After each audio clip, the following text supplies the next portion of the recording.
No, no, no. Yes, yes, yes. No, no, no. Yes, yes, yes. Oh, wait, that's for a different bumper. This is Sonny Hollywood Pooney from Podcast Rock City, and you are listening to the Shout It Out Loudcast. They are 1,000,000 to 1.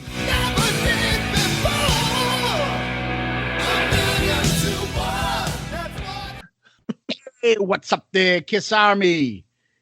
It's Tom and Zeus with another episode of Shout It Out Loudcast. Episode 78, Spirit of 76 Tour. Other than having your finger blown off because you were holding like an M80, how are you, Tom? Oh, it's the 4th of July, everybody. Well, not right now, but when you listen to this, happy 4th of July. And what better way to celebrate than with some iconic periods in history, the Spirit of 76, a very timely topic. And I'm going to give a little bit of shout out to our friend and occasional co-host Murph for inspiring us a little bit here. Yeah, it was Murph's suggestion. I'll be honest, talking about, hey, why don't you guys talk about the 76th poster and tour for 4th of July? And then Tom elaborated on this. And basically what we've decided to do is come up with a new segment. And that segment's going to be the tours. Yep. And we're going to follow a schedule, an organizational little chart because my OCD. And we're going to talk about the tours going through, just like album reviews or compilations or solo albums. And we're starting it off on the 4th of July episode in the Spirit of 76, the bicentennial, Tom. That's right. Yep. No, good stuff. Everybody knows this poster and this tour and the album. So very timely topic for sure. Okay. So that being said, what's going on in Kiss World? So we celebrated the birthday of Love Gun this past week. It was the anniversary of that. It was June 30th, 1977. So that was cool. And then everybody's been getting involved online on Twitter and Facebook with Kiss's new release of the Double Platinum collection on kissonline.com, which the items are cool. I just don't understand it. Double Platinum came out in 78. It's not like it's a anniversary. It's the 42nd anniversary. I don't understand that. But some of the items, if you're a Kiss collector like myself, if you are into vinyl, nerd! They're releasing some killer vinyl, some cool T-shirts, some cool merchandise. It's unique stuff. So a lot of people are into that. I don't know if you've checked out some of the stuff, Zeus. Is it limited? The as far as I know, the only limited thing that they had was a picture disc where each side, so 2 albums, each side of the disc was a face. So one was like Paul and Gene, the other one was like Ace and Peter. That's sold out. The other picture disc that they came out with, that does not appear to be a limited edition, and that has like the 4 faces on each side, as opposed to the other one had like 1 face on each side. But everything else, seems to be pretty cool. Some of the T-shirts are actually pretty neat, but more Kiss stuff to take your money. For you, the fan. You, the fan. Exactly. No, I saw it. I knew you would jump and be excited to see that kind of stuff. Yep. The couple other things near and dear to me that came up in the news, and that is, number one, our boys from when we were in college, Beavis and Butthead, will be back. And we know who else is back because with that. Yeah. The Mando-loving, cargo short-wearing, name-dropping best friend of Ace Frehley. And this comes from the fact that I am so close with Ace. Better known as Stewart. He's back, baby. That's right. Me and you really watched it when we were at Stonehill in college and we're dying about the episode. We would do the usual, tape it, put it on a VHS, go into the house, and then in our big suite, we had this big, huge-ass TV that we rented from Rent-A-Center. And we all pitched in with fucking empties of beer cans and stuff and paid for it. And we would pop in the Beavis and Butthead movies and conversation stuff and just repeat the lines and laugh. And I think that's where our affinity for the Stewart character came in. Yep. No, it's awesome. It's interesting because it's going on Comedy Central. Mike Judge is going to be back there at it. So That's going to be fun. And I'm seeing a lot of people on Twitter and Facebook excited. Obviously people our age are excited to see that coming back because Beavis and Butthead were just iconic with their humor. But everybody knows that the best part of those episodes was when they would watch videos and comment on them. That's just the epic laughter that they had there. Well, So I think our text group, which includes guys like Steve from Potter Than Hell, our good buddy Sonny, Pooney, Tony from Restrained, I think they're all going to be butthurt because all those jokes at the expense of their bands that they like will be displayed again, where Stewart's walk around with winger shirts. And so that me and you don't have to fucking flip out on a group text exchange when we're going through with them late. Was it last night or the night before when we're like Aerosmith and Led Zeppelin? And they're like, And I'm like, you motherfuckers want to fucking brag to the fucking hilltops about the brilliance of groups like Winger and fucking Bullet Boys and House of Lords and House of Lords, and are like meh on Aerosmith and Led Zeppelin. Doesn't really do it for me. That's Jimmy Page. No, he's not that good. The fuck you follow metal and be like, Aerosmith, Led Zeppelin. Nah. What the fuck? Oh, I love it. Now our friends aren't even safe from the podcast. Oh God. Oh, what man. the fuck? Oh. Anyways, I the whole Winger thing with the Stewart shirt and stuff. That's why me and you laugh. Oh yeah. They'll be texting like, "Oh, did you hear the third album from Britney Fox?" And we're like, "Dude, I didn't even know they had 3. Yeah, like after girls' school. I mean, no offense, but it's just, and we're the odd ones out. Me and you. I know we are. They think we're nuts. That we're not like, go out and buy the new fucking. I don't know. Give me a band. I'm laughing because now I'm trying to think. It's like, give me that new. I was just gonna make another fucking Keel joke, but he's always the butt of my jokes because it's always the first thing that pops into my head. Poor Keel, he's never done anything to me. I don't even really know his music, but I got the solo effort by the bassist from the Bullet Boys' third album release. Have fun with that.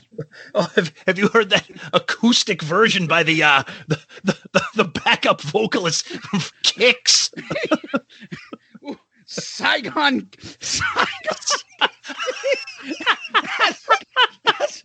has an unplugged album coming out next week. Yeah. It's them at the fucking subway down the street playing with a fucking bucket out for tips. Somebody with a fucking tape recorder taped it and like, let's release this.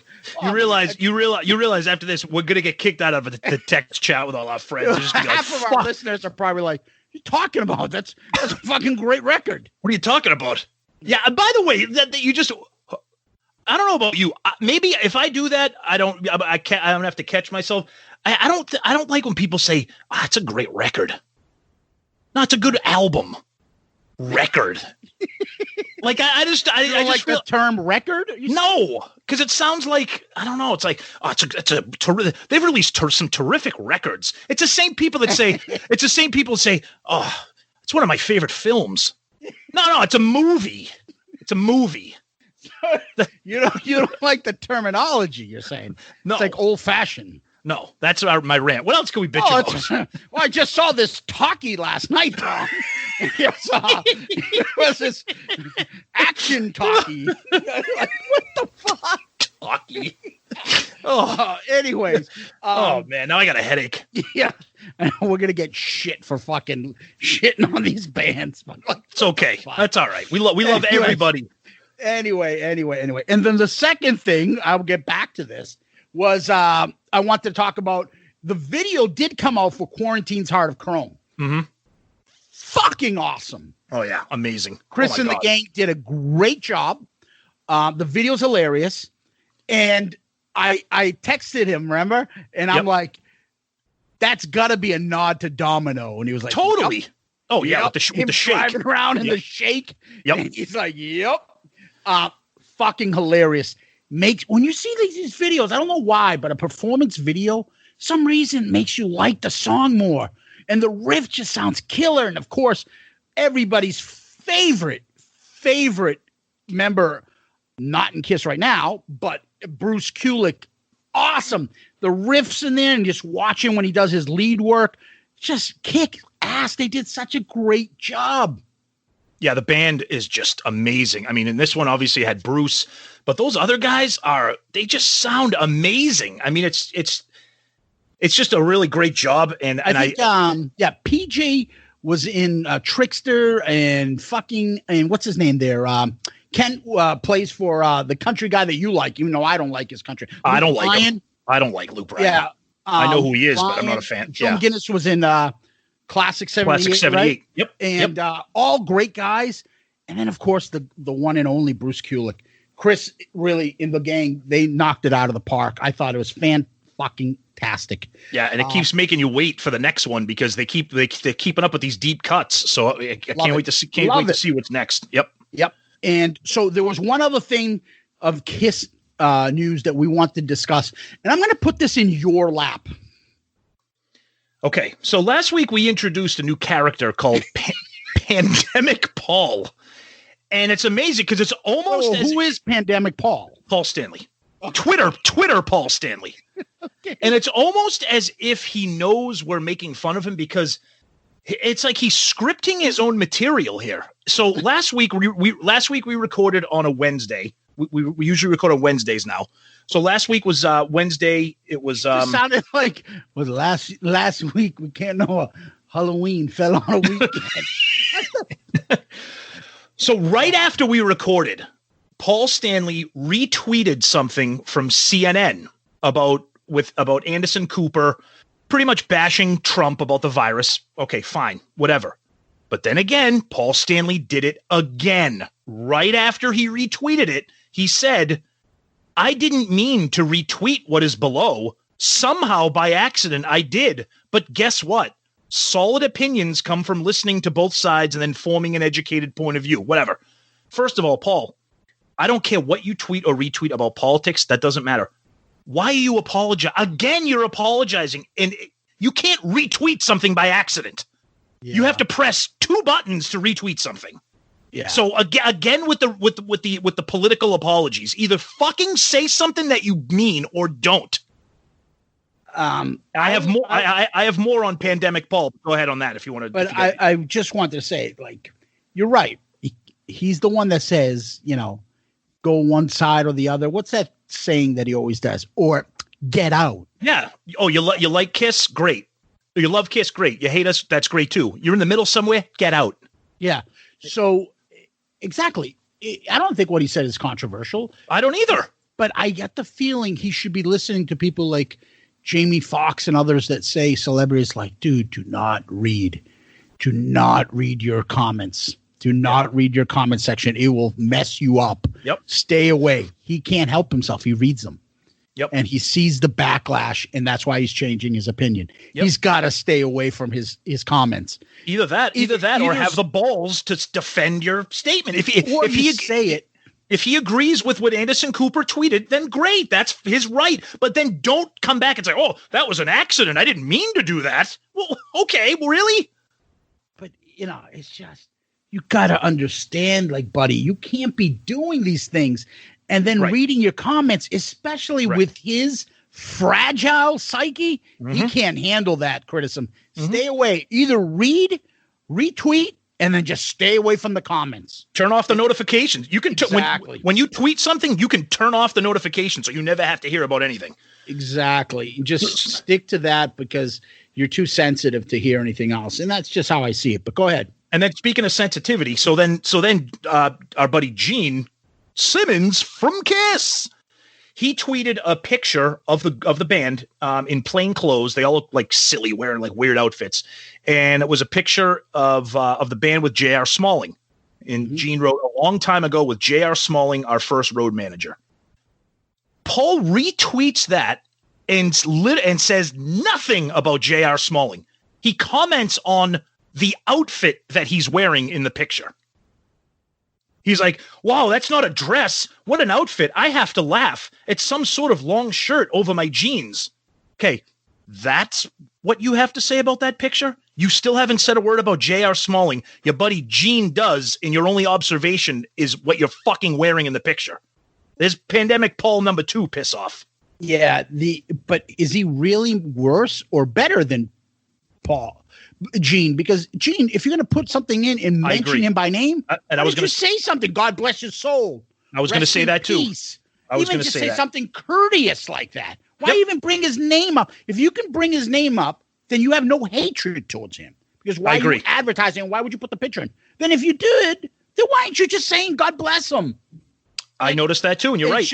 It goes back to them really being sheltered, and whoever's, I don't know if that's Keith LaRue or whoever else is close to them is not communicating with him, or maybe they are and they're like, "Fuck it, we don't care." Like no one is sitting there saying, "Dude, you realize your fans don't like this, and this doesn't come across." Where's his publicist or someone to say, "Dude, you have fans, and they're not liking that you're mentioning this guy." But you don't mention to say rest in peace? Or if you do hear it and you're like, well, I have the prerogative not to. Screw it. Mm-hmm. Well, okay, then good luck. And then Paul continues he posts pictures of him on his bike, whatever. Then I can't even. Pandemic. He looks like he's fucking he makes Pee Wee Herman look cool on his bike. He's looking like Tiny Tim. The guy with the ukulele. Oh, I know. Yeah, with like the hairdo and the bike, and it's just. Oh. So then he continues even worse with the fucking mashup game shit.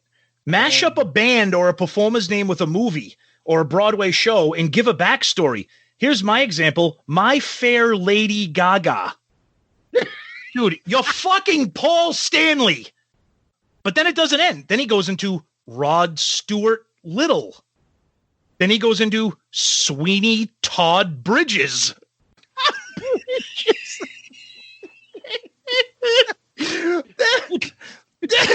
I'm sorry, now I'm like crying because this is. What you talking about, Willis? I'm sorry.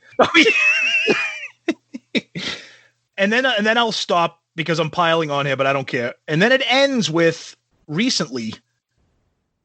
He posts a picture of the singer Benny Mardones, who, if anybody knows who he is, he had a huge hit in the 70s with a song called Into the Night. Very, cool song, maybe kind of falls into that. Not the A song. Right, not the A song. Soft rock, might even call it yacht rock for those people that are into that. Good song. I don't know much about him other than that, but then Paul says in a tweet, "So sad to hear of the passing of Benny Mardones, a lovely guy, always warm to me and a great voice. Benny lived hard in the last decade, was cruel. My condolences to his family. With all due respect to Benny Mardones, and may he rest in peace. How the fuck did we not get one of those from Bob Kulick or J.R. Smalling?" And that's a rhetorical question because I know the answer to it. And Paul gives it away in his tweet when he says, "A lovely guy, always warm to me." Exactly. Benny Mardones treated Paul nice, so Paul is now going to do a condolence tweet to him. Whereas Bob and JR may not have been nice, so fuck them. So it's not that they haven't maybe not been nice. It's that, dude, everybody has their ups and downs. You've been into fights. You've been at the point where you don't even talk to Gene. Are you not going to say something nice when he passes? It's just a matter of like, does he need it? I hope this isn't true. Like, he doesn't need to give his condolences to this guy. No. But it makes him look good, and it's easy, and he can do it. So but let me just finish. I'm sorry. I don't think he needs to give his condolences for Bob or JR. So he's like, well, I don't need to do it. Fuck that. He doesn't care. Like, there's no, like, urgent, like, he's going to get yelled at. It's just a kind of a dick thing not to do. And I think he just feels like, I've Paul Stanley. I've gotten to this point in my life. I've earned the fact that I don't need to do it. So fuck it. I'm not. Okay. But for somebody like me, and I know in our text group, we brought it up.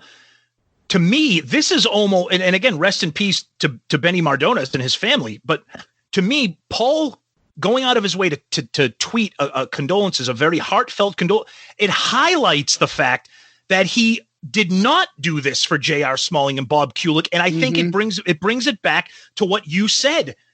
Sheltered, not paying attention to your fan base, not paying attention to what fans want. And again, I'll say it for the millionth time. You can grieve however you want, and you don't owe us anything. I'm just saying, as a fan, it looks bad, and it brings attention to the fact that you ignored condolences for people that were important to the band. Which brings me to my overarching point, and I'm going to wrap this up and we'll get into the topic. I honestly don't think that Paul cares about Kiss anymore. And I'm going to tell you why. Oh. I'm going to tell you why. It's a hot take. I'm going to tell you what. There is nothing on his Twitter feed within the last week about Kiss. Not one thing other than him commenting on that picture 6 days ago that Gene tweeted with them and J.R. Smalling in plain clothes. He doesn't acknowledge the anniversary of Love Gun. He doesn't acknowledge the a tour, an album, an outfit. He doesn't even talk about Kiss. If you followed Paul Stanley on Twitter and didn't know anything about Kiss, you would never know he was in the band. Yeah. And for a band whose tour has been canceled or postponed, that's bizarre to me, because every other musical artist that we follow on social media, they are constantly talking about their music, their band, their material, how they miss the fans. We're getting none of that from him. Yeah, I mean, Pandemic Paul, as you baptized him, is having a rough go of it, because everyone else is seeing this side of it, and it's just not very likable.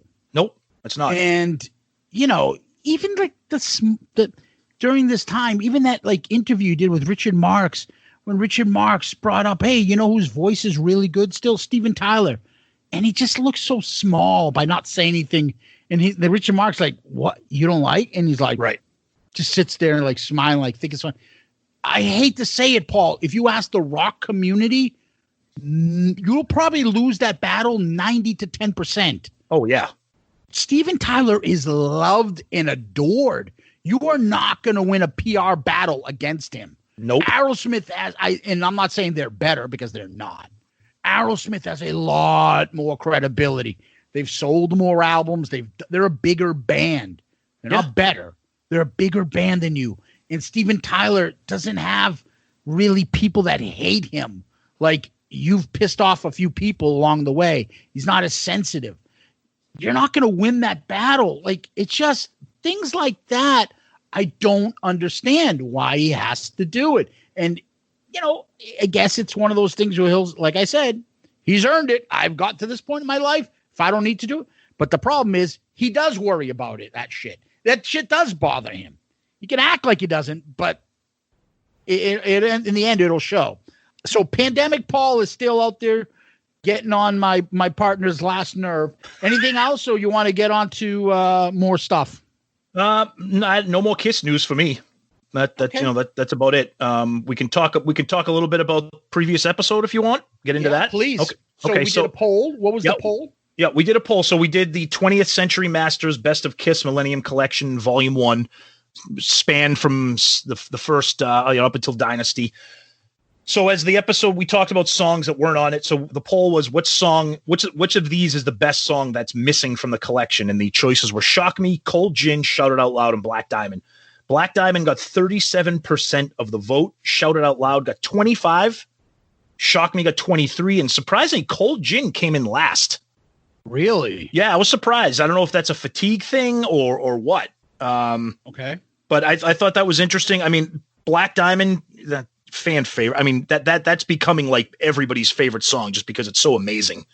But yeah. So those were the poll results. But I thought that was interesting.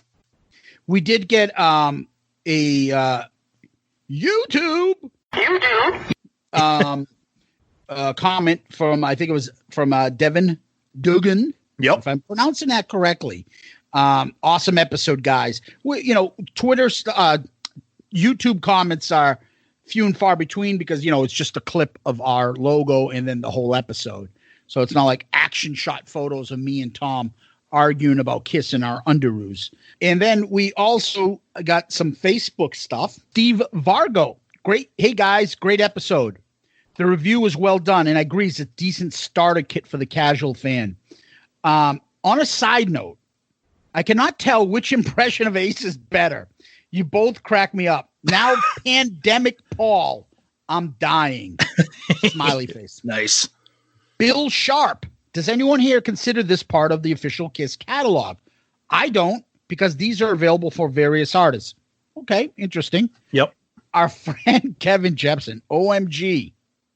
We need a Pandemic Paul t-shirt. I can just picture it.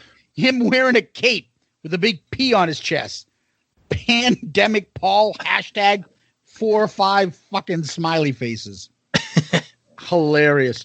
You get anything from Twitter? Yes. So we got something from Twitter from a user by the name of Stealth. And he says, I always enjoy your album review episodes. You guys always bring your own brand of unironic honesty and authority of sorts to the thing. Great work. Thank you, Stealth. Nice words there. Top Jimmy commenting about how we talked about the album cover. He goes, Ace always looks like he's thinking about something else. That's Murph, another one from Murph that brought it to my attention. And then we got a username, My Maserati Does 185. That's his username. He says he posts a close-up. You know what that's from, right? Yeah, the Joe Walsh song. Yeah. So he posts a zoomed-in photo of Ace looking away, and he goes, my man is always indifferent. Love it, Ace. And then we got some lists from our buddies. Hey, Tom, just to add by that on the Murph thing. Yeah, go ahead. Murph is the one that brought to my attention that if you look at a lot of the early photos and Ace in the makeup, he's never looking. He's the only one never looking into the camera. Always looking like he's literally spaced out looking somewhere else. Yep. And Murph is right. I'm like, holy shit. And that's what I'm talking about. Yeah. No, and then we got a couple lists from our buddies Steve and Deuce. Murph jumps in. Solid episode, gents. And then he does a quote from every photographer probably saying, Ace, please look at the camera once in a while. Our buddy Lance Lumley had a comment about our question last week, which was based on a favorite non-makeup era item. He talks about the first History book. He said the Crazy Nights tour book. He has that. So that's nice. That's a pretty cool one. So, great stuff as always. The interaction, we love it. We love the feedback everywhere from whether it's Twitter, Facebook, emails, YouTube. It's all great stuff. So thank you for all that. Yeah. So great feedback. Thank you. And then now what we usually end up doing is getting a little hot and bothered. And when we get hot and bothered, we tend to go to a website, Tom. Where do we go? Yeah, and I'm a little hot and bothered here after this, so I got to calm down. But first, I gotta take care of this by going to adamandeve.com because free stuff is awesome. But free stuff to spice up your bedroom is even better. Select almost any one item for 50% off, and then Adam and Eve loads on the free stuff. Use promo code Loudcast at checkout and get 10 tantalizing free gifts, a sexy item for him, a special gift for her, and a third item you will both enjoy. And don't forget those 6 free spicy movies and free shipping. That is promo code Loudcast at checkout at adameve.com. Woo! Yeah. Now, so Murph gave us this idea, and the idea is let's start talking about Kiss tours. Yep. Perfect timing. Kiss tour. Spirit of 76. This was the year of the bicentennial, Tom. Yep. From 1776 to 1976. Yep. 200-year anniversary. That's right. Of the United States. Of America. For you, the Americans. That's so stupid now. Anyways, so this was a big thing. For us, and for, I don't know, maybe I'm speaking for myself. I shouldn't say us, but when I think of this tour, when I think of this era, I think of the poster. And I think I brought this up when we had our first episode. Wouldn't you like to know me? The first interaction, the first memory I have of Kiss, you're talking about 4 or 5 years old, was going to my crazy older cousin Mike's house and seeing the basically Spirit of 76 Kiss photo, the poster. He had it on his wall. And I was like, what the fuck? I'll never forget where it was in his room, where I saw it, and what I thought about it. It was awesome. I would stare at it, just look at the makeup and look at him like, oh my God, like something that scares you, but you're attracted to it. Like you're scared of snakes, but you want to kind of see what it does and look at it. I was hooked. And so when I think of Spirit of 76, I think of that tour and everything. I think of the poster. That's the first iconic thing that comes to me. How about you? Oh, absolutely. And I think Kiss fans have always kind of had this discussion. It's arguably got to be the most iconic image or group poster that they've ever put out. I mean, it's just an indelible image of the band. And I'm lucky enough to I have a copy of it in a frame in my basement, hanging up in my Kiss bar. And like a little kid, I occasionally just look at it and I'm like, that's fucking awesome. But it's interesting because I don't know if a lot of people know this. I mean, I hope people do, but that poster is based on an actual painting called The Spirit of 76. Yep. It was painted by Mr. Archibald Willard. Okay. It was exhibited at the first Centennial Expedition in Philadelphia in 1876. Right now, the original painting is actually hanging in Abbott Hall in Marblehead, Massachusetts. So, yep. So it's actually in Massachusetts as we speak. So when Willard was making this painting, he was searching for models whose faces would express the courage and determination of the early patriots. He used his own father as a model for the drummer, and he used a farmer soldier that he knew as the fifer, and the young drummer was a schoolboy that he knew, or that was from the area or whatever. Visitors from all nations have been moved by what has been called the world's, quote, most inspiring patriotic painting. So it is pretty amazing when you look at that original painting, and if you Google Spirit of 76 painting, you will see that Peter Criss is playing the role of that drummer. That 13-star flag is in the background. It's just whoever came up with that idea. It's just an amazing image. Yeah. Oh no, I agree. I always thought that was a Turnbull, that famous painter. Do you know what I'm talking about? Oh no, yeah, no. It's John Turnbull, I think is. I know. Yep, I know you're talking about. He did a lot of the old, like he did the Declaration. Yep. Famous photos. I think he did one of Washington. Yep. John Turnbull.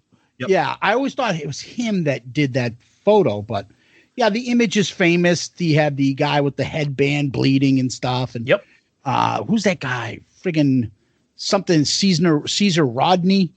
He was one of the delegates to the Declaration. He's always pictured when they do the Declaration. He had that headband and his head was bleeding. Yep. And like on his deathbed, he was like there to the Declaration to make sure the Declaration of Independence got ratified. If you watch the movie, 1776, he's always pictured as a sickly old man and stuff. Yep. And that image always made me think of this guy in the original photo, and then obviously Peter Criss with the headband and the bleeding headband around his head. The one that you have in your room, in your bar room, is Ace looking into the camera? No, it's funny you say that because I have the Kiss calendar that I have for the month of July. It has this poster, but it has an alternate view of Ace looking at the camera, but kind of with his head down, like looking out. The original, the poster print that everybody knows about is the one of Ace laughing, and thanks again, Murph, for making us notice. Not looking at the camera. It's like he's holding on to Gene to fucking stand up, which is probably the truth. And then you get Gene with one of the all-time great menacing looks. Peter looks fucking kick ass with that drum and that bloody headband. And then Paul Stanley, just a ballsy star child pose. And you get that flag behind him. Yep. Yeah. Obviously that's what we think about. So that's the image that comes to mind when we think of that tour. So the other name for the tour is the Destroyer Tour, which obviously was following the Alive tour. okay, from 75, which started in 75 and went into 76. So it's not really the 1976 tour because Alive bled into the beginning of 76.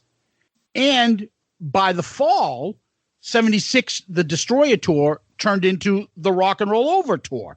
Right. So it's in between those. And there's a lot of bleeding of songs in between those.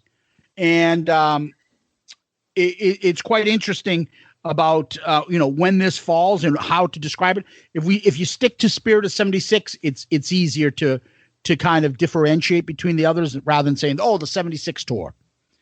Right. Yeah. So yes. It's the Destroyer tour. When they started this tour, obviously part of the thing that we want to describe when we go through these tour episodes, obviously is images and things like that. But for Kiss, it's not like we joke all the time, the Eagles. What did they wear on the long run tour?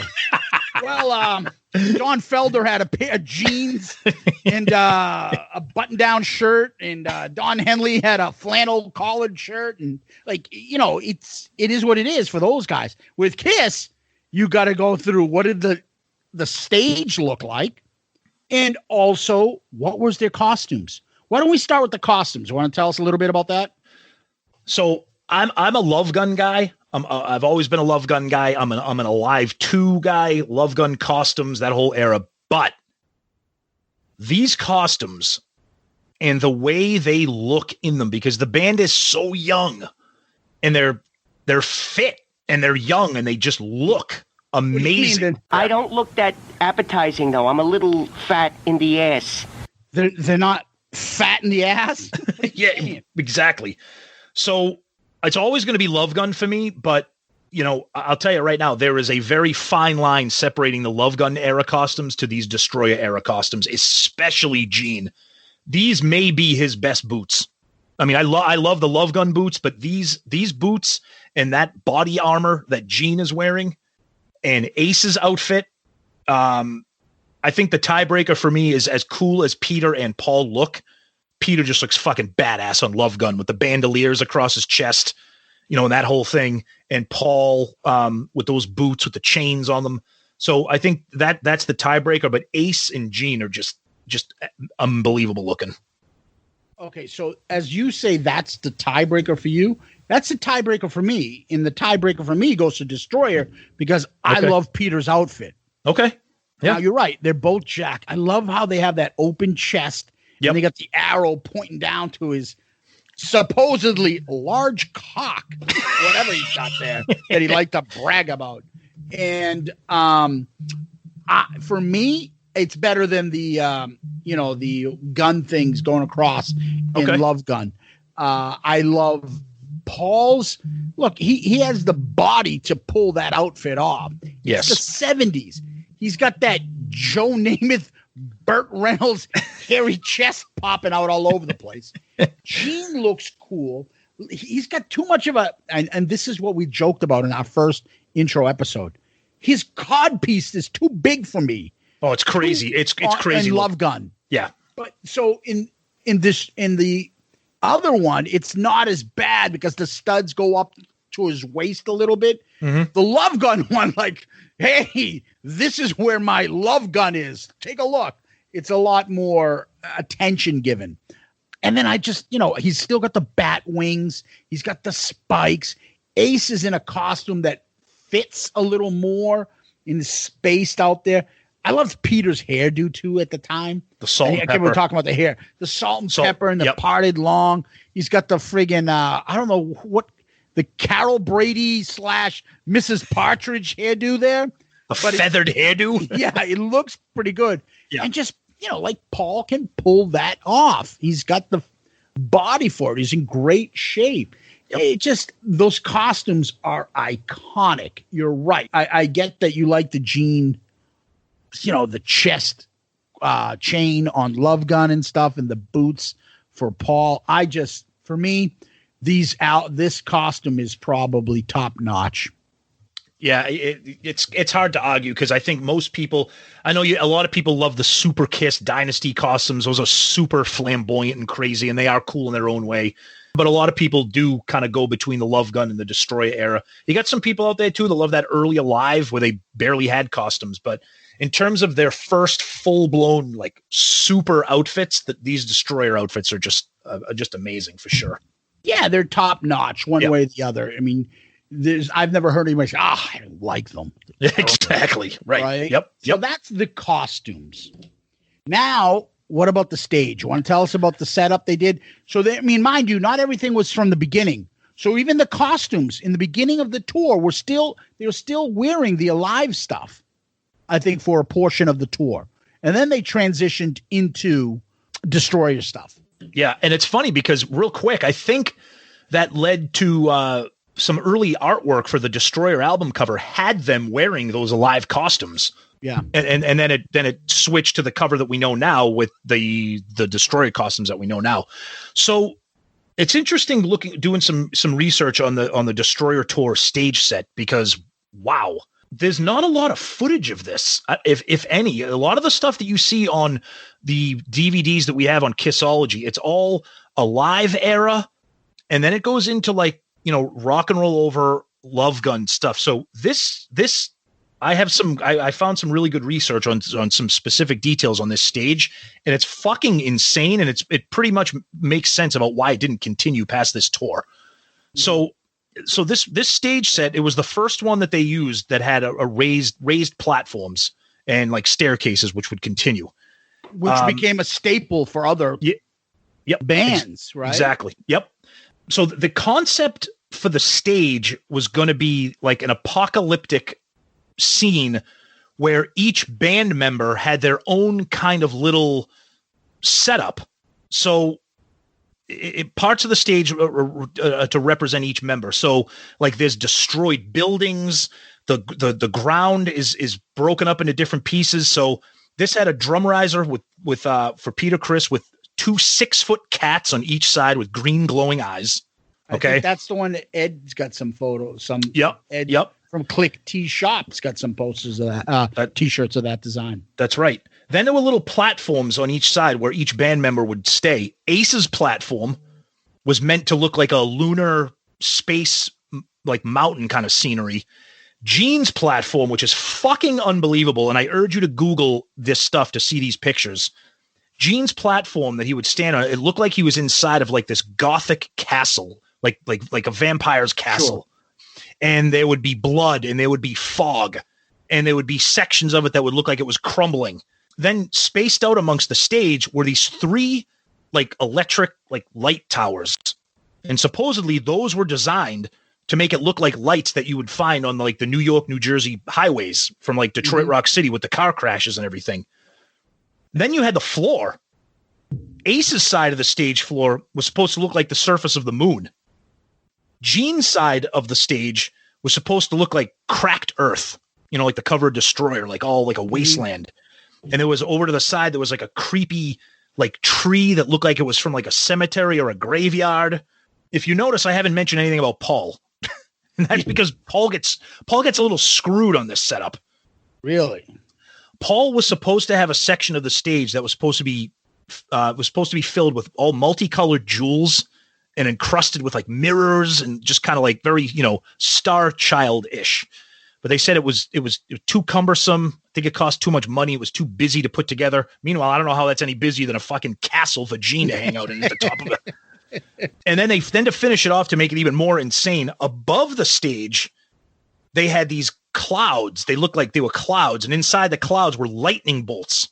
So the lights would light up to make it look like it was like thundering and lightning.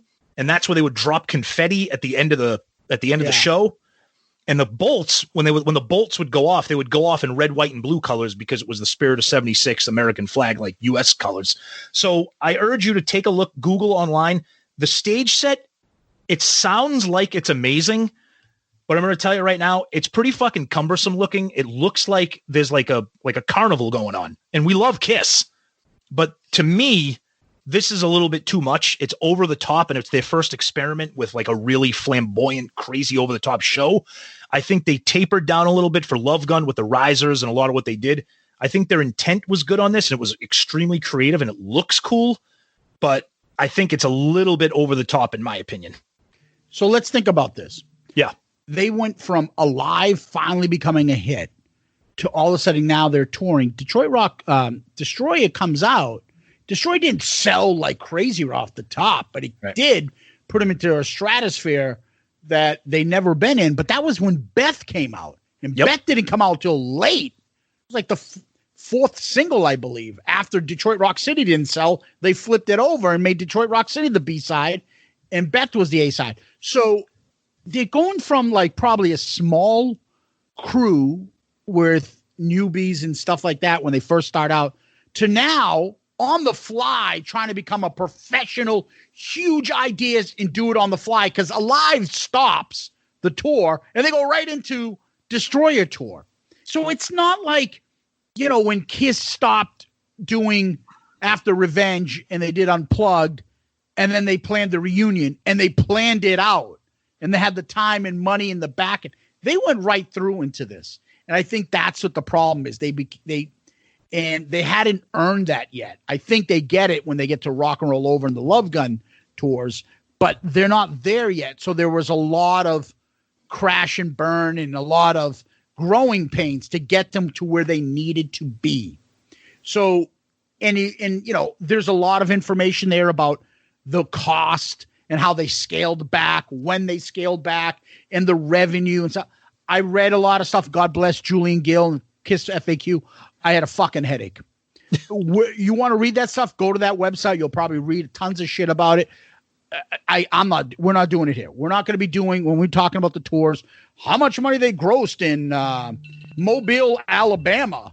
You know, that's not us. So we're not, as the timer goes off, because that timer is for me to book my Kiss cruise. So let's pause right here and we'll be right back. And we're back. Okay, Kramer. So I did book my tickets and I'm done. I'm ready for the cruise. They changed things around. It's nice that they give us the premium beverage package for free. So the only thing we have to pay is the gratuity on that. So you're paying 20%, I think, of $100, just $20 a day to fucking drink all you want all day. So the premium beverage pack, does that include Busch or Milwaukee's Best? It includes Gene Simmons soda. Yeah, Gene Simmons and fucking Ace Frehley vodka. Ace Frehley fucking cold gin is fucking the best on the market. Oh God. So as we were saying, like, we're not going to be doing the the ticker take. How many people showed up in this the concert tour? How much did they pull in for this? I'll leave that to the Kiss nerds. I don't even want to fathom to think about doing shit like that. But what we can do is we can talk a little bit about the tour dates, where they went. Obviously, the big thing is the set list. And we're going to pick out a handful of, tour dates and talk about them specifically and go from there. So we talked about the costumes. We talked about the stage. The tour itself. There's a couple different competing dates, okay, for the tour dates.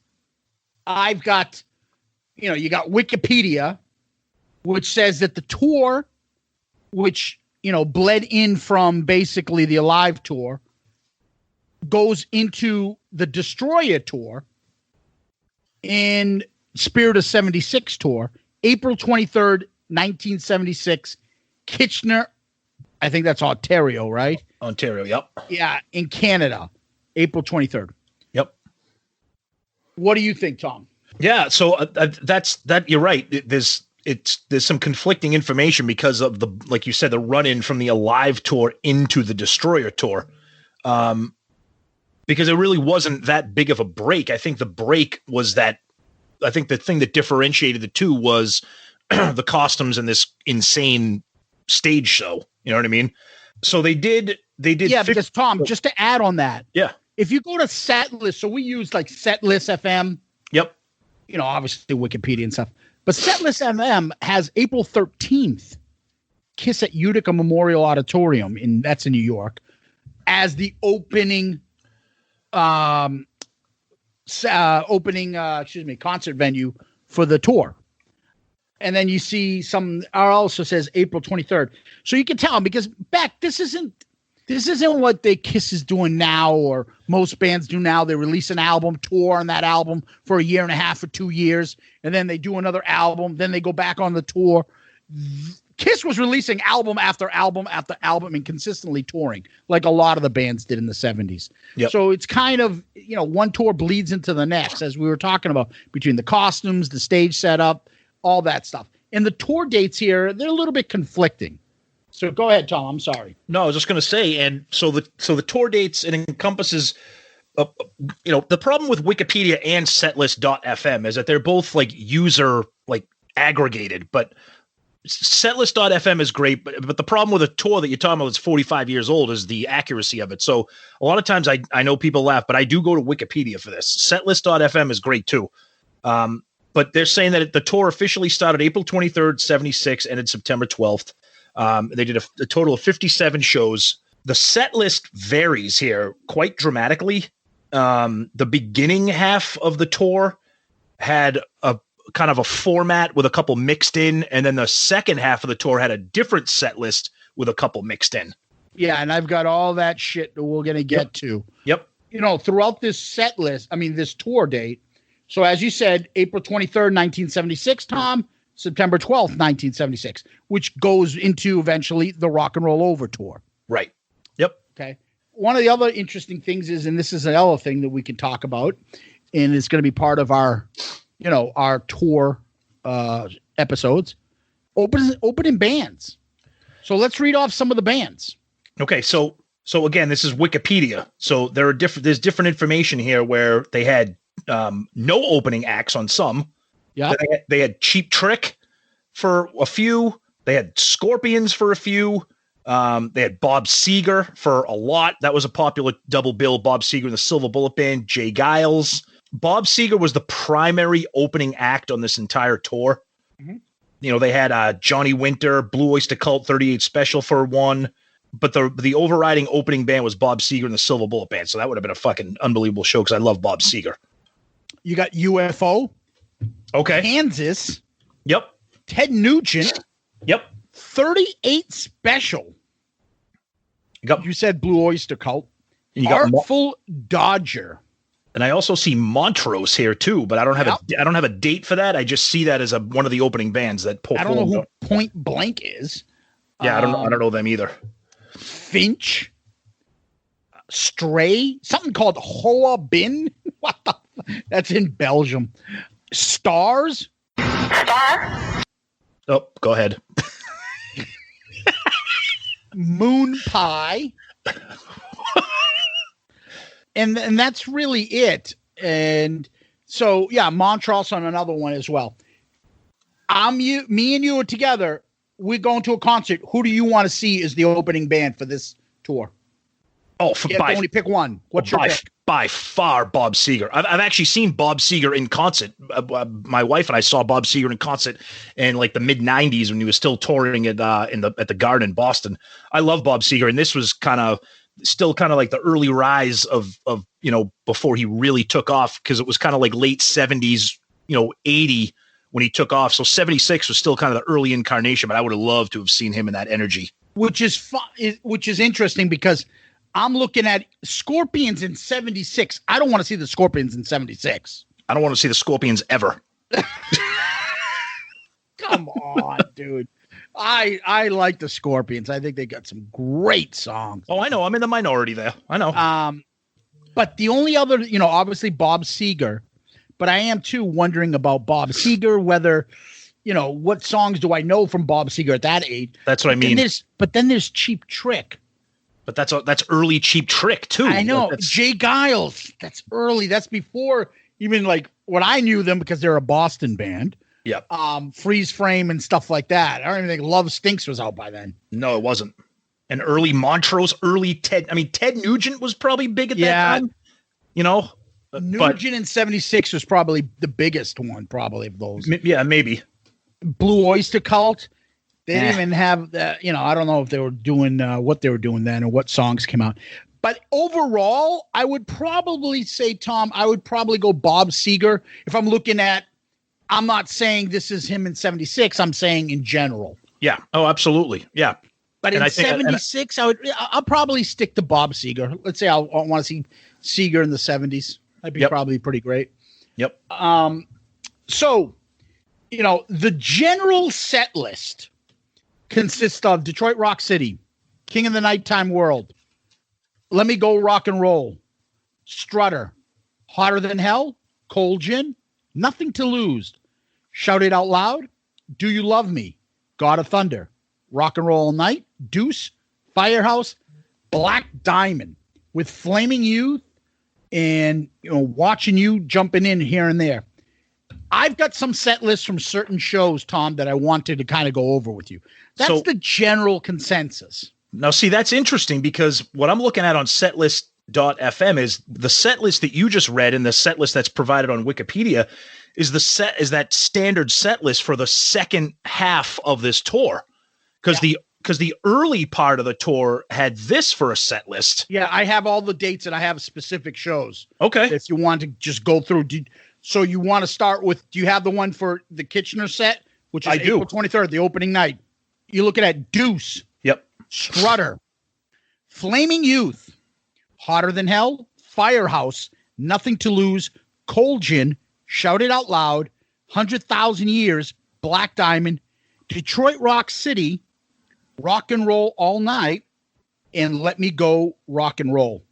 What's interesting here is you got to remember, Detroit Rock City, Destroyer comes out. The first two singles are what? If you know, the first two singles are Shout It Out Loud and Flaming Youth. Ridiculous. So that's why those two songs hit the set list first. Yep. Not even Detroit Rock City. So if you go a couple days earlier, even in the what's deemed the Alive portion of the tour in April, Detroit Rock City's not in there, but Shout It Out Loud and Flaming Youth are. Because those are the first two singles. Right. And then they start adding. Yeah, and this was the early days of Destroyer, so Beth wasn't even a hit yet. No, Beth doesn't even show up in Destroyer Tour. Right. All. Which is mind-blowing. In the Spirit of 76 tour. So from this, the Kitchener, there's 7 songs from Kiss, 3 from Destroyer, 2 from Hotter Than Hell, and 1 from Dress to Kill. Remember, there's only 4 albums. So Dress to Kill is really the last studio album, and that only has 1 song, Rock and Roll All Night. And overall, they're not playing a big set list. I mean, they're doing 14 songs roughly. Which, for a band with 4 albums, I guess that's kind of standard because right now they do about 20 on the end of the road tour. But you think about that 4 full albums. And they're doing only 14 songs. Yeah. Here's another one, Tom. So now they're off. They start the tour in North America, Canada, United States. The second leg, they go into Europe. So I've got the May 16th set list in London. Yeah, got that here too. Yep. Do you want to read yours? Go ahead.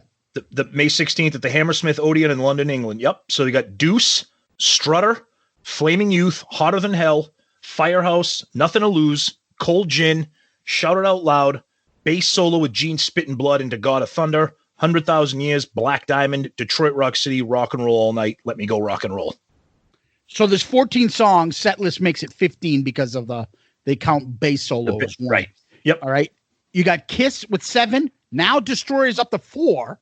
Hotter Than Hell still 2. Dress to Kill still 1.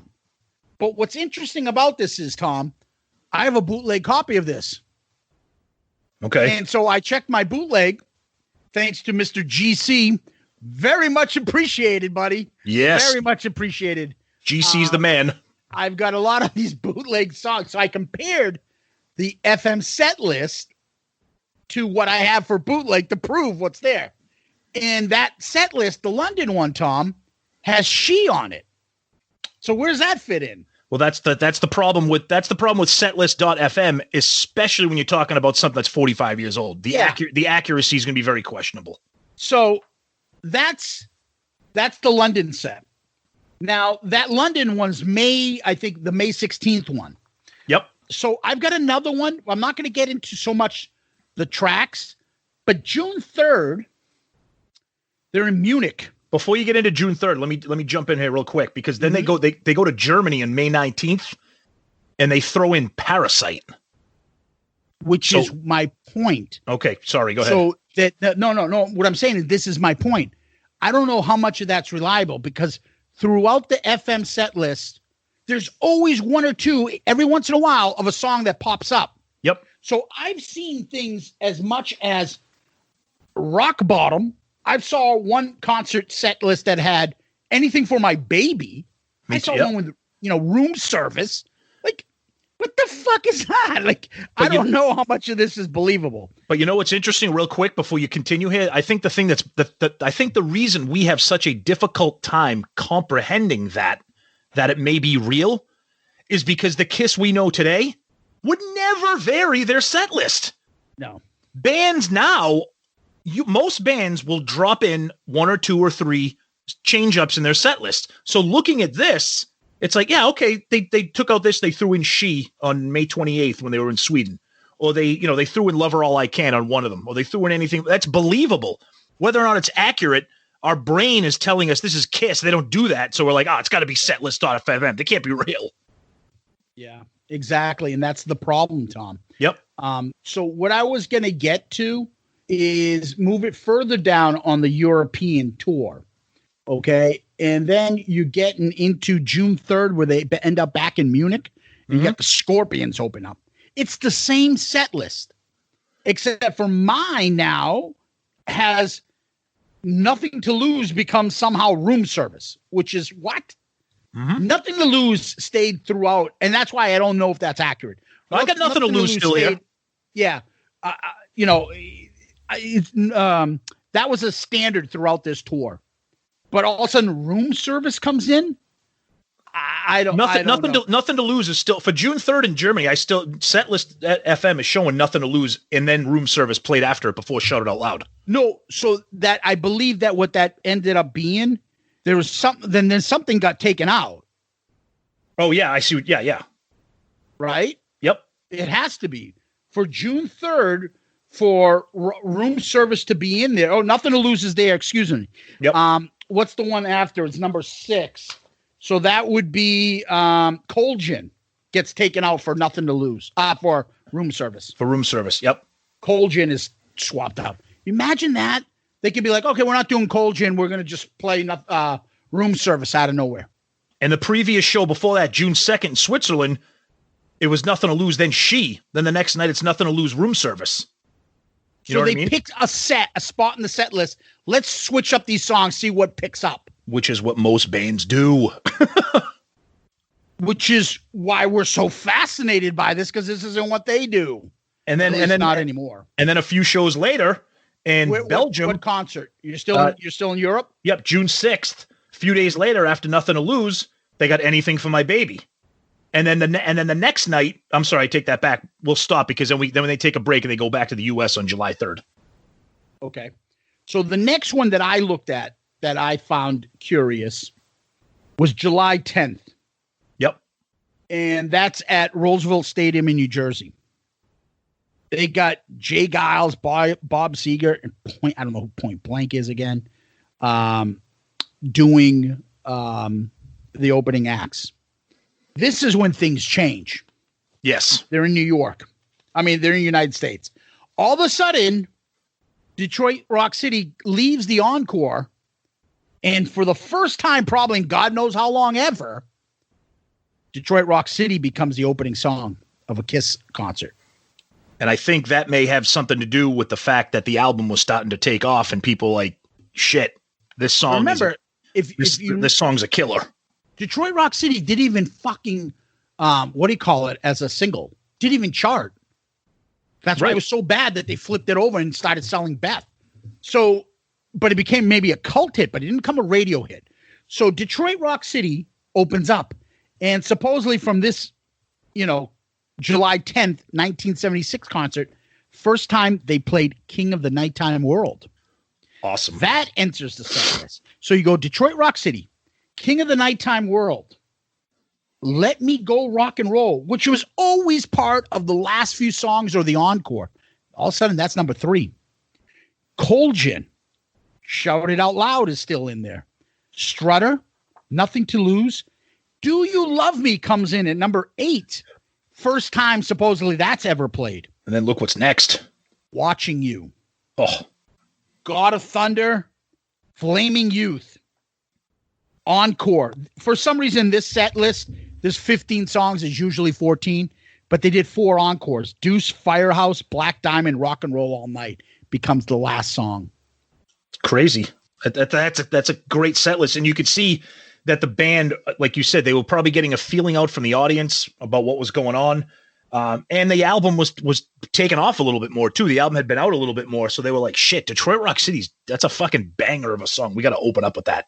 So now you're going, Tom, when you look at the beginning, they did, I mean, this has 15 songs. Yeah. But the first April 23rd concert, they had 7 from the original album, 3 from Destroyer, 2 and 1, Hotter Than Hell, Dressed to Kill, respectively. Now, July 10th, still 2 from Hotter Than Hell, 1 from Dressed to Kill. Now 6 from Destroyer, 6 from Kiss. And that makes a lot of sense if you think about it. So whenever you go to see a band and they're touring and they're supporting their new album, if they have a couple albums behind that, they don't usually go heavy on the new album. They wait a while, you know, they load up the set list with back catalog songs, and they say, because what's that age old joke? Oh, this one's from our new album. Oh, all right, I'm gonna go take a leak. You know, because a lot of times people don't know the new album yet, or they don't have it. So this, like I said, the album's been out, so they keep adding couple more songs from Destroyer to the set list. Yeah. The next interesting one, there's no set list for this. Yeah. But I thought it's interesting, was July 11th, 1976. They're at the Cape Cod Coliseum. Now, which I think is now the Cape Cod Melody Tent. I don't know. Not even close. So the Cape Cod Coliseum used to host hockey games. Oh God. For minor league hockey. Okay. And at one point, Vince McMahon bought it. What? And he ran the WWF concert wrestling events for there for like 8 years. Wow. He sold it to a couple other different companies. I think the Christmas Tree Shop, which if you're from Boston and in Massachusetts and you know anything about Cape Cod, you know the Christmas Tree Shop. Yep. So I think that was their warehouse, and now it's just office building. But for me and you, it's just a personal thing that we know venues in Cape Cod, and I was like, the Cape Cod Coliseum? Where the fuck is that? I know. And I just read up on it a little bit.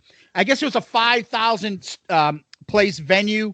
And there were some big bands that used to always play there. A lot of Boston bands, Aerosmith, Jay Giles performed there, and other big famous acts would always, when they traveled through Massachusetts, that place was the place they go. Now everyone goes to the Melody Tent. Melody Tent, yeah. If they're doing the Cape Islands stuff. Speaking of venues, if we could pause for a quick second before we continue with the set list kind of examination here. I'm looking at both Wikipedia and setlist.fm.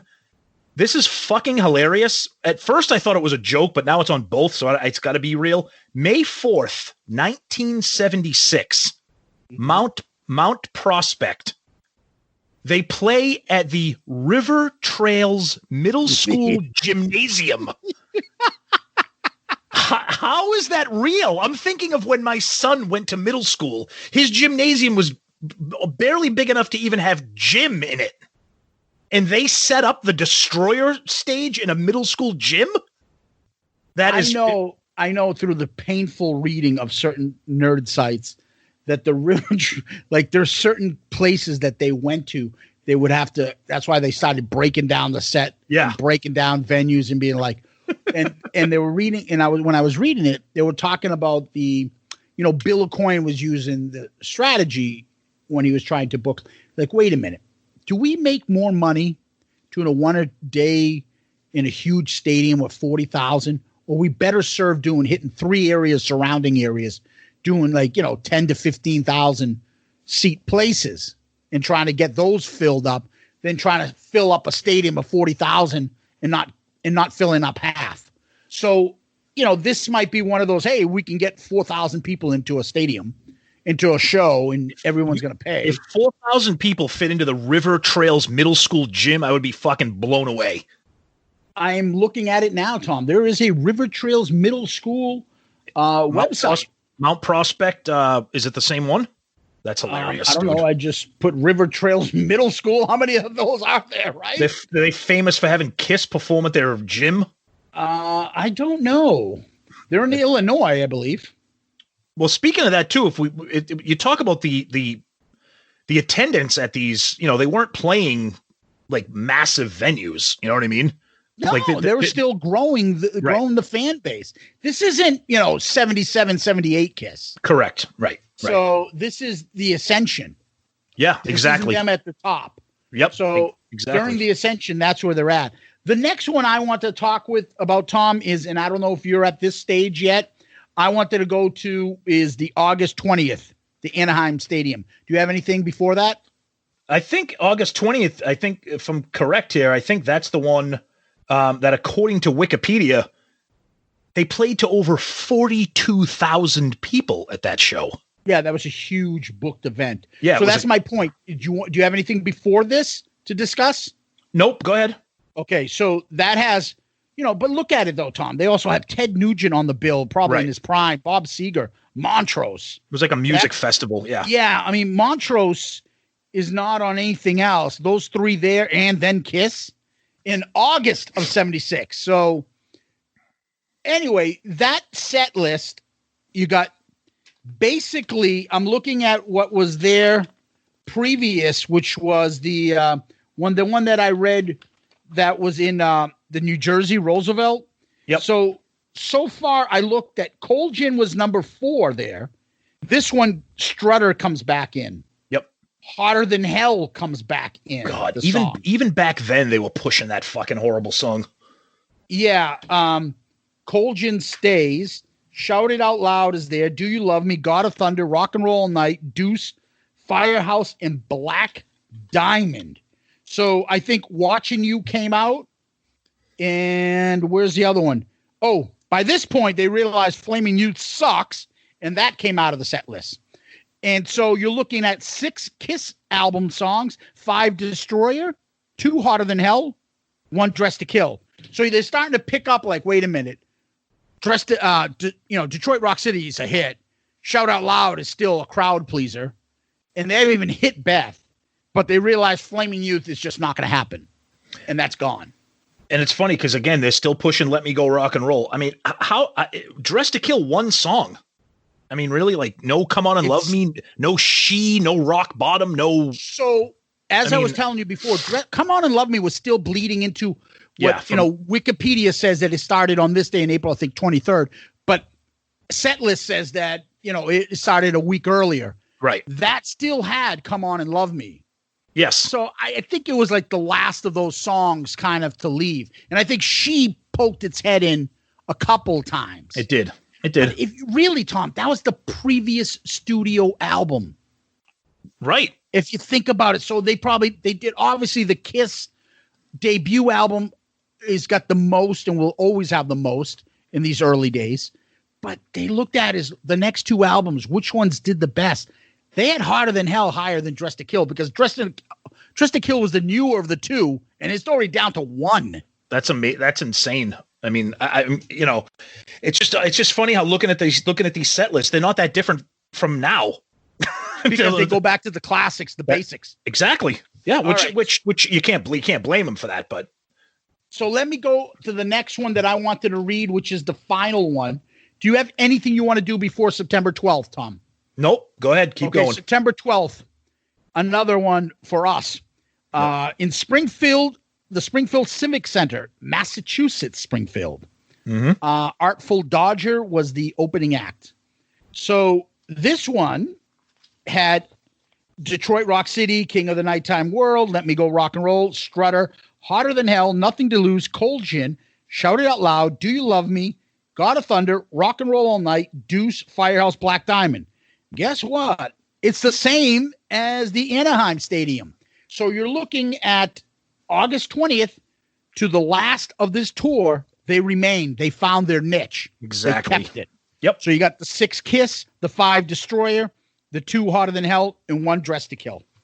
Yep. They found their groove. And you can't argue with it. But, it's funny. Like I just said, this is 1976. We're looking at 2020 or even the last few shows we saw them in 2016 or whatever, like Let Me Go Rock and Roll and Hotter Than Hell still pushing those songs. Like, I mean, I will say Let Me Go Rock and Roll live is okay. Harder Than Hell live is I don't know. For me, I'd want to see more from Dress to Kill. But okay, that's just take a look at that set list. What on that set list do you not consider a Kiss classic, though? Oh, I know.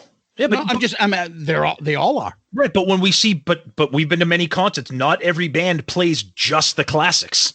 I understand that, but what I'm saying is, like, this is still a new band. This is still a new band. But they only have 4 albums. That's what I mean. That's what I mean. They could have dug in a little bit deeper with something. But you're right. At that time, they found their groove. They were getting fan feedback, and they probably wanted to stick with it. Let's also take another step back where you can talk about the fact that we just did an episode where we had a compilation, and we called it a Starter Kiss compilation. I mean, isn't this it? I was just basically they took out King of the Nighttime World, Nothing to Lose. Yeah, I would say those 2 and Firehouse 3 are the least considered. They're still classics, but the least definite classics on this. And they replaced them with basically Love Gun and I Was Made for Loving You. And what was the song off of Rock and Roll Over? Dr. Love. Call him Dr. Love. Yep. Yeah, that makes sense. No, you're right. I was actually just going to say the exact same thing. The starter kit, but this starter kit makes sense, like you said, because this is 4th album. Not a lot of material to pull from. But at that time, it was a fucking unbelievable set list. At that time, it still is. It still is. Yeah. The thing that I see, I love this stuff. I love when I get to dive into stuff and explore and find stuff on my own. I don't want to know everything there is to know about Kiss and then just spit it out to you guys like on our podcast as though we're professors and just teaching you what we know. I love discovering this stuff. We run a Kiss podcast, but we don't know everything about Kiss. We're more of the music and then, also the characters and stuff. We're not, at least I'm not, but you are a little bit more collectors and stuff. We're not experts on, what was Gene's dog in 1978. Right. These kind of things, though, are the stuff that fascinate me. I learned a lot by doing this. How did they start their set list? How did it evolve? What were they doing? You can read into it and discover what the band was doing and how they developed their set list and their favorites and what has become the Kiss classics of now, where you can see Alive Ends and Come On and Love Me's in there and other songs. And then Flaming Youth is a constant in the beginning of this set list. And then it fades away. And then all of a sudden King of the Nighttime World finally appears. And then that stays. Do You Love Me appears. That stays. And it's just fascinating how Detroit Rock City, all of a sudden, the 2 opening songs that they've ever do, really, Detroit Rock City and Deuce and the Passing of the Guard. Here's the torch. Deuce, you're changing. We're taking over Detroit Rock City.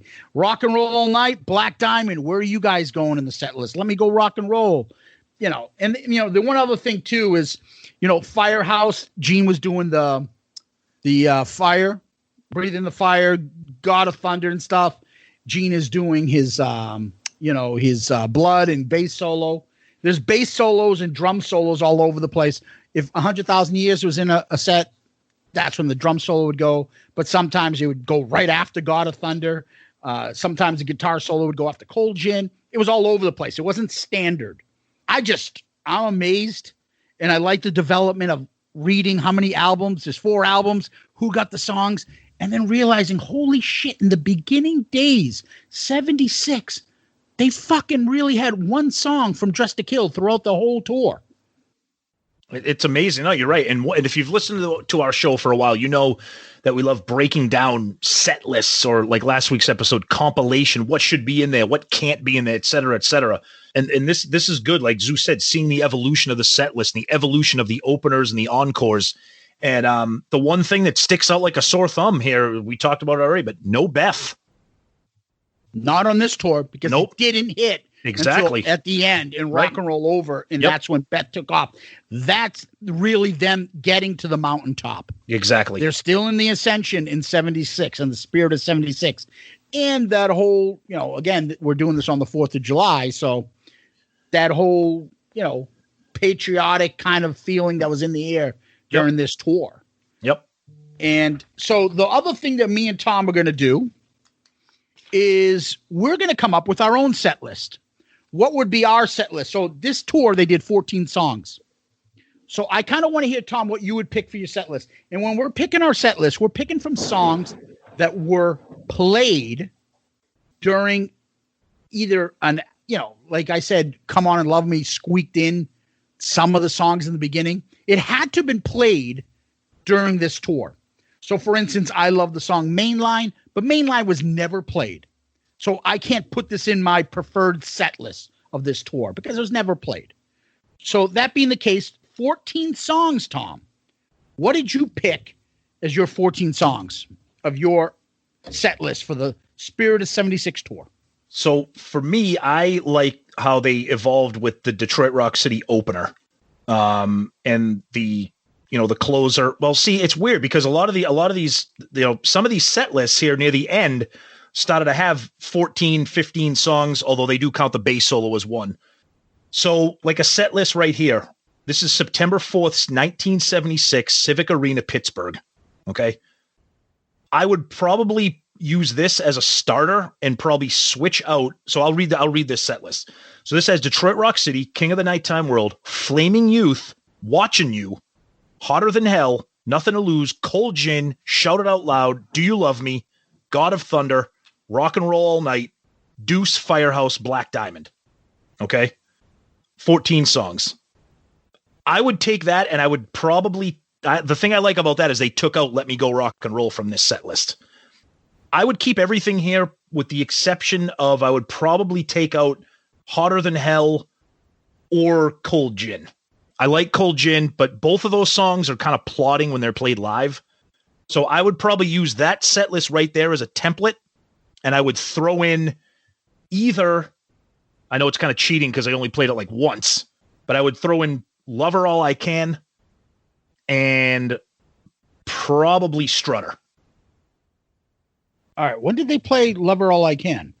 They did it, according to Setlist FM, they did it it was way back, I think, see, now I got to pull it up here. It was way back in July 3rd, 1976 at the Scope Arena in Norfolk, Virginia. According to setlist.fm, it was the only time it was played. All right. Do you mind reading me your set list then? Oh yeah, that was the Pittsburgh Civic Arena. So it would be Detroit Rock City, King of the Nighttime World, Flamin' Youth, Watching You, Strutter, Nothing to Lose, Lover All I Can, Shout It Out Loud, Do You Love Me, God of Thunder, Rock and Roll All Night, Deuce, Firehouse, Black Diamond. That would be my set list. You would leave Flaming Youth in your fucking set list? I don't mind that song. I don't mind, and I think for me, it's the novelty of the fact that they don't play a lot. They played it for when did we see them play it? Was it Rock the Nation? We saw them play it. I think it might have been Rock the Nation. You're right, talking about that tour, and I can't wait till we cover that because that was a varied set list. That was that was a creative set list. Yeah. So for me, Detroit Rock City, King of the Nighttime World, Strutter, Cold Gin, Nothing to Lose, God of Thunder, Shout It Out Loud, Watching You, Firehouse, Do You Love Me, End of the Set, Black Diamond, Encore, Deuce, Let Me Go Rock and Roll All Night. 14 songs. Nice. So, yeah, and these are all standards. They played these songs all throughout the tour. Watching You probably got played a few times, but didn't play a lot. And King of the Nighttime World came on towards the end, and so did Do You Love Me. That's the set list I would have gone with. Okay? And again, these are our preferred set lists based upon what was actually played during the tour. Yep. So that's our set list ideas. So I had a lot of fun with this. I love this idea, and I can't wait to hit more tours. And eventually, what we should do is rate these tours against each other. Oh, we will. But you're right. This is a great another rotating, recurring themed episode where we review tours all the way down to costumes, stage, set list, et cetera, et cetera. So again, kudos to Murph for kind of giving us the inspiration, and then us kind of taking the reins from it and turning it into this. So we hope you guys enjoy this. So because it's a lot of fun to kind of dig into this. Yeah. So next we go to questions. You got something for us? I do. So this question required a little bit of research, which I have. So I'm going to read the question. I'm going to give him a little bit of the answer, and then we can kind of talk about it because it is interesting. It is interesting. So this is from Luis Fernando in Brazil. He says, I always think the song Rock and Roll Hell was Gene talking about Ace. But then someone told me its lyrics was not written by Gene, but by Bryan Adams. But then I think Bryan knew everything that was going on. Can you tell me anything about it? Thanks and hugs from Brazil. Okay, so Jim Vallance was a co-writer of Rock and Roll Hell. And Jim Vallance has a website called jimvallance.com. And he spends a lot of time getting into this. So it's a pretty interesting story. Yeah. So he says in 1979, Bryan Adams' manager asked him to write a song for Bachman Turner Overdrive. Terrible band, almost as bad as ELO. So he wrote a song called Rock and Roll Hell and gave it to BTO, and they put it on their album. It is terrible. If you want to hear it, go listen to it. It's horrible. So Jim says, fast forward a few years to 1982, Bryan Adams and myself got a call from producer Michael James Jackson asking if we'd be interested in writing a song for Kiss Creatures of the Night. Jim says he wasn't a big Kiss fan, but whatever. So he says him and Bryan wrote 2 songs for Kiss, one called War Machine, and then they reworked his original version of Rock and Roll Hell and gave it new lyrics and a slower, heavier feel to the song that we know today. This is when it gets funny. And it kind of brings back some of what we talked about last week with the compilation. Not long afterwards, they got a call from Gene Simmons from Kiss. Gene said that he loved both of the tracks and Kiss were definitely interested in them, but there was one problem. Rock and Roll Hell needed an extra verse. They were confused because the song was already written, and they told Gene that. Then Gene said very slowly, "You don't understand. The song needs an extra verse, and I'm going to write it." Suddenly it dawned on us, Gene was trying to tell us Kiss would not record our song unless his name appeared as a co-writer for songwriting credits and royalties on an album that was predicted to sell a lot. And anybody that tells you that they want less money in life, be suspicious of this person. This is a liar. In the end, Gene did write a verse which appears in the song, and to his credit, he only requested a modest share of the royalties. Then Jim says, I'm not bitter, I'm simply being philosophical. The truth is, when it came to negotiation and intimidation, Gene was much more skilled than we were. You're in the Kiss business, baby. That is a fucking great story. And I credit Louise for asking us to even get into that. So there's your answer. Zeus, thoughts on exactly. You're laughing because go ahead. No, it's Gene. I mean, it's kind of like how Elvis gets writing credits on Heartbreak Hotel and things like that. They know where the money's at, publishing and writing stuff. So he figures a way to get his name out there and add it to, the song. Good songs, but I thought they sat in a room and wrote the songs together. Apparently not. It was interesting. I knew that Bryan Adams wrote War Machine. I didn't know anything about Rock and Roll Hell. So again, credit to Louise from Brazil. Thank you for that question because we learned a little bit about it too. Hope you guys learned something too because I thought that was some fun trivia. But it made me think of last week's episode, Zeus, when we were talking about the song breakdown on the compilation and how you brought up songwriting credits. And you're right. That's where the money is. So Gene's like, I'll take your song, but I'm going to write 1 or 2 words in it so that it can have Gene Simmons as a co-writer. That's where a lot of those guys do it. They just get their name on it. Yep. But lots of times, people realize hey, this is how much I'm going to get. You gave me a lyric or you gave me a thought idea, and people are courteous about that stuff. Other times people are just like, what are you talking about? I did that song by myself. What are you talking about? Exactly. I think all that stuff is fascinating. Yep. So That's a great question. So thank you for that. It was. Tom, where can people find us? All right, so we got an email address, shoutitoutloudcast@gmail.com. Please send emails, questions, comments, concerns, critiques, pros, cons, love, hates, whatever. We read them all. We do our best to respond to them either via email or on the show right here. We're on social media, Twitter, Facebook, Instagram. We're all over the place with that. Our show can be heard pretty much everywhere. We're part of the great Pantheon podcast family where there's tons of other really great rock, metal, pop, hip hop shows. Everything's out there. So check us out. If you're listening to us on one podcast platform and you can't find us on a different one that you prefer, let us know. But we're pretty much out there everywhere. And Zeus talked earlier about our good buddy Ed from Click Tea Shop, who sells awesome Kiss inspired gear, as well as Shout It Out Loudcast gear. Not just t-shirts, but everything from hats, accessories, coffee mugs, pillowcases, blankets, whatever, you name it. So check out Ed. He's a great guy, and he has a great business with really, really cool designs. Yeah. I've actually earlier today ordered something. A friend of ours. Yeah. I bought our own t-shirt, Tom, for a friend of ours. So I don't know if that's really something good, but okay. They deserve it. So Ed is a great guy and he helps us out a lot.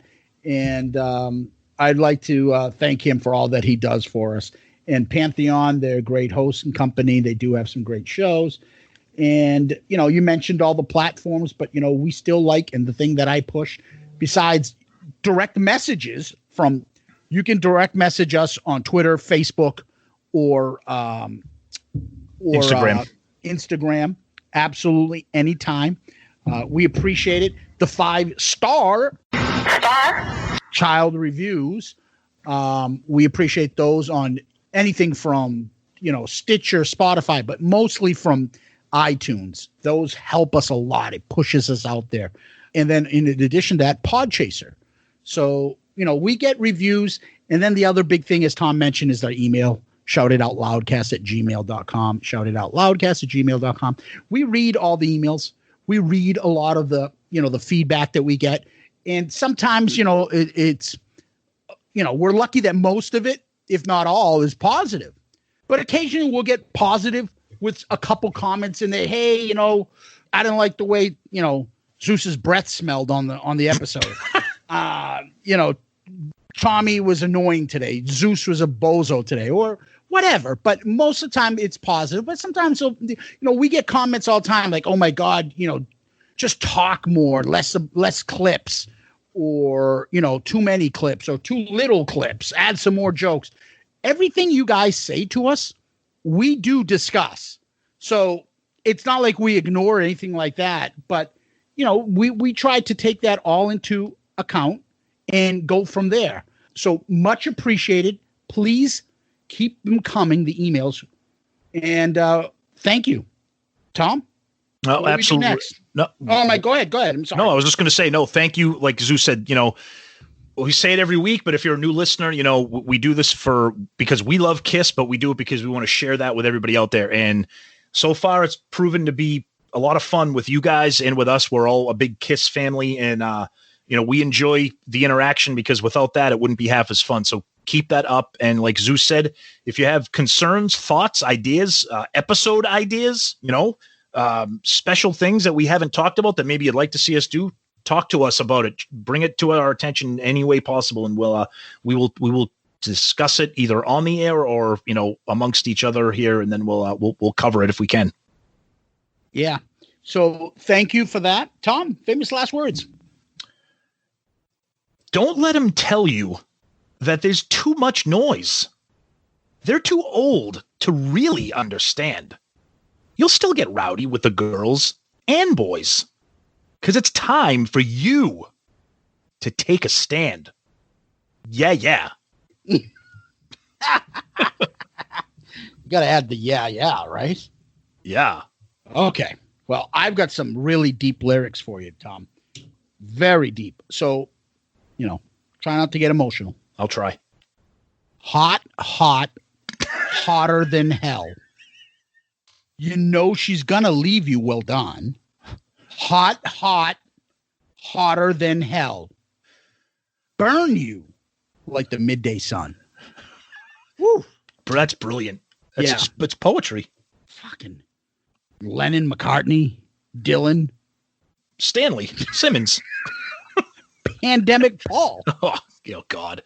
Yeah, thank you everybody for listening to my rant. I'll try to as long as he keeps giving me the ammo, I'm going to keep coming at him. But we love Paul, we love Kiss, but he's easy to make fun of. So Tom, thank you.